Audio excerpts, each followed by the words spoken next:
فاسألوا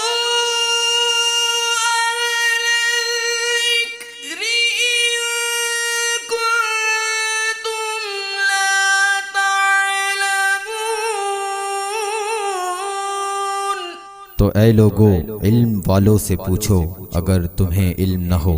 صلوا علی الحبیب صلی اللہ تعالی علی محمد۔ 3 بار درود پاک پڑھ لیا جائے، ایک بار درود پاک پڑھ لیا جائے۔ ایک دفعہ بھی درود پاک پڑھنے سے کیا ہوگا کہ وہ مجلس حضور جان عالم علیہ السلام کی بارگاہ میں مقبول ہو جائے گی۔ تو جو مجلس حضور کی بارگاہ میں مقبول ہو جائے اس کا کیا ہے کہ وہ حضور جان عالم علیہ السلام اس پر اپنی نظر رحمت فرماتے ہیں۔ بسم اللہ الرحمن الرحیم۔ وَإِذْ أَخَذْنَا مِيثَاقَكُمْ لَا تَسْفِكُونَ دِمَاءَكُمْ وَلَا تُخْرِجُونَ أَنفُسَكُمْ مِنْ دِيَارِكُمْ ثُمَّ أَقْرَرْتُمْ وَأَنْتُمْ تَشْهَدُونَ۔ اور جب ہم نے تم سے عہد لیا کہ اپنوں کا خون نہ کرنا اور اپنوں کو اپنی بستیوں سے نہ نکالنا، پھر تم نے اس کا اقرار کیا اور تم گواہ ہوئے۔ یہاں آج یہودیوں کی ایک عجیب و غریب عادت کا ذکر ہے، ایسی عجیب و غریب کہ جس کو سن کر ایک عام آدمی بھی ہنسی محسوس کرے، کیسے بیوقوف قسم کے لوگ ہیں۔ اگلی آیت سن لیجئے، اس میں ان کی عادت کا تذکرہ ہے، پھر اس کی تفصیل کرتے ہیں۔ اللہ فرماتا ہے ثم انتم ہؤلاء تقتلون انفسکم وتخرجون فریقا منکم من دیارہم۔ یہ کیا کرتے تھے جی؟ یہ کرتے یہ تھے کہ پھر یہ جو تم کرتے ہو اپنوں کو قتل اور اپنے میں سے ایک گروہ کو ان کے وطن سے نکالتے ہو، یعنی ایک گروہ کو تم نے قتل کر دیا، ایک گروہ کو تم نے جلا وطن کر دیا، اور ان کے قتل کرنے اور ان کے جلا وطن کرنے پہ دوسرے لوگوں کی مدد بھی کرتے ہو، ایک تو خود کرتے بھی ہو اور دوسرا اپنے دوسرے مخالفین کی مدد بھی کرتے ہو،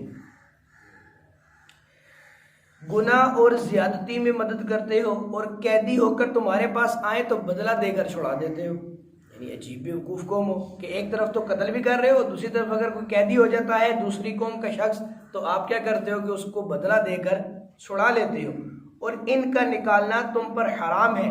تو کیا خدا کے کچھ حکموں پر ایمان لاتے ہو اور کچھ سے انکار کرتے ہو؟ تو جو تم میں ایسا کرے اس کا بدلہ کیا ہے مگر یہ کہ دنیا میں رسوا ہوا اور قیامت میں سخت تر عذاب ہوگا، اور اللہ تمہارے کاموں سے بے خبر نہیں۔ یہ ہیں وہ لوگ جنہوں نے آخرت کے بدلے دنیا کی ذلیل زندگی مول لی، تو ان پر سے عذاب ہلکا اور نہ ان کی مدد کی جائے گی، یعنی نہ عذاب ہلکا ہوگا اور نہ ہی ان کی مدد کی جائے گی۔ یہ جو حضور جان عالم علیہ السلام کے زمانے میں کچھ یہودی تھے نا، 2 قبیلے تھے، بنو قریظہ اور بنو نذیر۔ یہ 2 قبیلے یہودیوں کے تھے اور ایک قبیلہ تھا ان میں 2 قبیلے تھے ان کے مشرکوں کے، ایک اوس تھا ایک خزرج تھا۔ بنو نذیر اور بنو قریظہ جو یہودیوں کے قبیلے تھے، ان میں سے ایک قبیلے نے اس ایک قبیلے کے ساتھ، مشرکوں کے قبیلے کے ساتھ، دوسرے قبیلے نے دوسرے قبیلے کے ساتھ آپس میں معاہدہ کر لیا۔ اب معاہدہ کیا ہوا کہ ہم دونوں میں سے جس پر بھی حملہ ہوگا دوسرا گروہ اس کی مدد کرے گا، یعنی دونوں یہودیوں کی قبیلوں نے دونوں مشرکوں کے قبیلوں کے ساتھ آپس میں معاہدہ کر لیا۔ اب اوس کی خزرج کے ساتھ ہمیشہ سے لڑائی تھی، تو یوں ہی بنو قریظہ اور بنو نذیر بھی یہودی قبیلے آپس میں لڑنے لگے، جنگ ہو رہی ہے۔ جنگ کے دوران جو جناب جس کو قتل کیا جا رہا ہے، بنو قریظہ بنو نذیر کو قتل کر رہا ہے، نذیر والے قریظہ کو قتل کر رہے ہیں۔ اب جو قتل ہو کے آ رہا ہے اس کو بھی، جو سامنے آ رہا ہے اس کو بھی مار کٹائی ہو رہی ہے، اور پھر اگر جلا وطن کرنا پڑتا ہے، کسی کی وجہ سے زیادہ نقصان ہو گیا، اس کو ایک قبیلے نے فیصلہ کیا جی اس کو جلا وطن کر دو، اب وہ جلا وطن کر رہا ہے تو اس میں بھی مدد کر رہے ہیں۔ اب حالانکہ ان کے لیے حکم کیا تھا؟ ان کے لیے 3 حکم قرآن شریف میں واضح طور پر لکھے ہوئے تھے کہ ایک دوسرے کو قتل نہیں کرنا، ایک دوسرے کو جلا وطن نہیں کرنا، اور اگر تمہارا کوئی شخص دنیا میں کسی بھی جگہ تم دیکھو کہ قید ہو گیا ہے، یہ صرف ان 2 قبیلوں کے لیے نہیں، پوری یہودی قوم کے لیے یہ تھا کہ تمہارا کوئی شخص کسی بھی جگہ پر قید ہو گیا ہے یا کسی کو غلام بنا لیا گیا ہے تو تم نے پیسے دے کر اس کو چھڑا لینا ہے. جو کہ مالدار قوم تھی، یہودی شروع سے مالدار تو تھے، تو ان کے لیے حکم یہ تھا کہ تم نے چھڑا لینا ہے. اب یہ کیا کرتے کہ جب لڑائی ہو رہی ہے تو ایک دوسرے کو قتل کر رہے ہیں، جلا وطن کرنے کی باری آئی تو جلا وطن بھی کر رہے ہیں، لیکن انہی کے بندے جب قید ہو کے ان کے پاس پہنچتے تو پھر پیسے دے کے چھڑا لیتے. لوگوں نے کہا یار تم کیسی عجیب قوم ہو کہ جنگ میں تم ایک دوسرے کو قتل کر رہے ہو، جب موقع آ رہا تو تم ان کو جلا وطن بھی کر رہے ہو، لیکن جب قید ہو جائے تو تم پیسے دے کے چھڑاتے ہو. انہوں نے کہا جی ہمیں تو حکم دیا گیا تھا.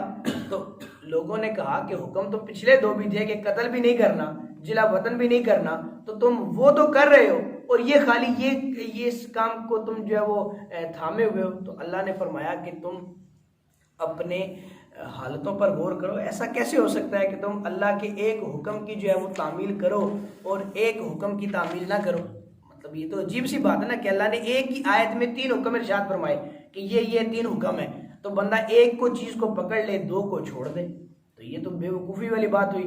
تو یہ بھی اس طرح کی بے وقوفی کیا کرتے تھے اور اللہ تبارک و تعالیٰ نے ان کی اس وعدے کو، ان کی اس بات کو، جیسے پیچھے باتیں یاد دلائے جا رہے ہیں کہ یہ تمہاری باتیں تھیں، تو یہ بات بھی ان کو یاد دلائی کہ تم یہ اس طرح کی بھی قوم ہو کہ ایسی عجیب حرکتیں کرنے والی ہو. پھر اس میں ایک اور نقطہ ہے وہ ہمارے لیے، یہ تو ان کا واقعہ نقل کیا نا یہودیوں کا. دوسرا اب ہمیں یہ بتانا مقصود ہے کہ ہم بھی ایسا ہی کرتے ہیں. ہماری جو آج کل کی قوم ہے ہم بھی ایسا ہی کرتے ہیں کہ اللہ تبارک و تعالیٰ کے بعض حکموں پر ہم عمل کر رہے ہیں، بعض پر نہیں کر رہے. جیسے بعض جہلا قسم کے پیر ہیں، پیر بنے ہوئے ہیں، داڑھی رکھی ہے جناب، داڑھی بھی ایسی لمبی لمبی لٹیں رکھی ہوئی ہیں، بال ایسا لگتا ہے جسے سالوں سے کبھی دھوئے نہیں، اور پیر صاحب بن کے بیٹھے ہوئے ہیں. نماز پڑھنے کا وقت آتا ہے تو پیر صاحب کہتے ہیں میں مدینے میں ان کی نماز پڑھنا. او بھائی تم کھانا پینا یہاں کھاتے ہو، شادی یہاں کرتے ہو، بچے یہاں پیدا کرتے ہو، نمازیں پڑھنے کے لیے تم مدینے چلے جاتے ہو. وہ نماز مدینے پڑھنے کے لیے نہیں جاتے، ان کو نماز پڑھتے ہوئے موت پڑتی ہے، وہ اس لیے اپنے لوگوں کو بھی گمراہ کرتے ہیں. بعض ایسے جہلا قسم کے طبقے میں نے دیکھے ہیں ہمارے اس واقعہ کے ارد گرد اطراف میں بھی، مطلب اچھے خاصے پڑھے لکھے لوگ اس جاہل کی پیر کے پاس جا کے خود بھی جاہل بن جاتے ہیں. وہ جناب وہ ایک ڈیرا جناب اللہ کے نام سے ڈیرا بڑا مشہور ہے جی، اللہ والا ڈیرا ہے جی. اب وہ اللہ والا ڈیرا کیا کرتے ہیں، نماز کے ٹائم پہ اللہ کا ذکر کرنا اچھی بات ہے، لیکن نماز کے وقت میں نماز پڑھنا یہ لازم ہے. بھائی یہ کہاں سے آ گیا کہ آپ اللہ کرنا شروع کر دیں اور آپ کہیں جی بس نماز ہماری ہوگی ہے، یہی نماز ہے؟ یہ نماز نہیں ہے. جیسی حضور نے نماز پڑھی ہے ویسی نماز پڑھنی پڑے گی. اس کے علاوہ اور اس طرح کے جتنے بھی باطل عقائد ہیں، باطل جہلا قسم کے پیر ہیں، ان کو یہاں پر ان کا رد کیا گیا کہ اللہ کے بعض کتاب پر جو آیت کا حصہ ہے نا، افتؤمنون ببعض الکتاب، ہم چند چیزوں پر، کتاب کی چند چیزوں پر عمل کریں اور چند کو چھوڑ دیں، یہ مسلمانی نہیں ہے. یہ احکام قرآنی پر، احکام الہیہ پر عمل کرنے کا طریقہ یہ ہرگز نہیں ہے. طریقہ کیا ہے؟ جس طریقے سے حضور جان عالم علیہ السلام نے دین ہم تک پہنچایا اسی طریقے سے عمل کرنا یہ ہم پر لازم ہے. اپنے پاس سے ہم کچھ چیزیں نکال لیں، کچھ پر عمل کرنا شروع کر دیں اور کچھ کو چھوڑ دیں، یہ شریعت نہیں ہے. اس پر پھر سخت پکڑ ہوگی جیسے ان یہودیوں کی ہوئی. ان کی پکڑ کیا ہوئی؟ اللہ نے فرمایا خزی فی الحیات الدنیا، دنیا کی زندگی میں بھی ذلیل ہوئے. ذلیل کیسے ہوئے کہ ان دونوں کو ہی اللہ تبارک و تعالیٰ کے محبوب علیہ الصلوۃ والسلام جب مدینے میں تشریف لائے اور ان کی یہ حرکتیں دیکھی تو ان دونوں کو جلا وطن کر دیا. بنو نذیر کو بھی اور بنو قریظہ کو. ایک قبیلے کو تو تقریباً سارے کے سارا ہی جو ہے وہ جنگ میں مارا گیا اور جو بچا ان کو جلا وطن کر دیا گیا، اور دوسرے قبیلے کو بھی جلا وطن کر دیا گیا. دنیا میں بھی وہ اپنے ملک سے نکال دیے گئے اور پھر حضور نے فرمایا کہ تمہیں زندگی میں کبھی اپنا ملک نصیب نہیں ہوگا. آج بھی ان کے پاس اپنا کوئی ملک نہیں ہے. وہ فلسطین کی اس جگہ پر قبضہ کیے ہوئے بیٹھے ہوئے ہیں. ان کا اپنا ذاتی کوئی ملک نہیں ہے اور نہ قیامت تک ان کو اپنا کوئی ملک مل سکتا ہے، کیونکہ یہ حضور جان عالم علیہ السلام کا ان کا فرمان ہے. تو اس لیے دنیا کی زندگی میں بھی وہ ذلیل ہوئے. اور آج اگر ہم ایسا کریں گے کہ ہم اللہ تبارک و تعالیٰ کی بتائی ہوئی باتوں پر عمل نہیں کریں گے یا چند چیزوں کو اپنی مرضی سے لے لیا اور چند کو چھوڑ دیا، تو پھر ہم دنیا میں بھی ذلیل ہوں گے اور آخرت کا عذاب تو ہے ہی ہے. اس لیے اگر ہم آخرت کے عذاب سے بچنا چاہتے ہیں، دنیا میں عزت حاصل کرنا چاہتے ہیں، تو ہمیں اللہ تبارک و تعالیٰ کے تمام فرامین پر صحیح طریقے سے عمل کرنا پڑے گا. اللہ مجھے اور آپ کو تمام باتوں پر عمل کی توفیق عطا فرمائے. آمین.